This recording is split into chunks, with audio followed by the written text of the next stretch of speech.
On your iPhone 16 Pro, Pro Max, or Plus, when you're trying to add an email account, but the account settings and all the options are grayed out, you can't add, neither you can delete or remove a mail account from the Apple's Mail app. We are going to show you how quickly you can fix this problem.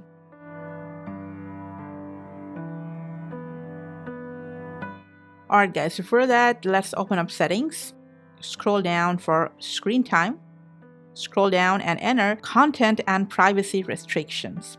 So first of all, if you want, you can turn this option off. If prompted, put down your screen time passcode. But if it's a security issue for you, you want to keep it turned on, fair enough. Scroll down and enter allow changes to option, enter accounts. And just make sure here, allow option is selected. And that's it.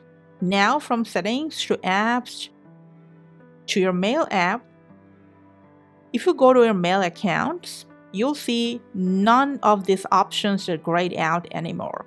You can delete any account from here if you want. Also, if you tap on add account, you can add as many accounts you want. Thanks for watching.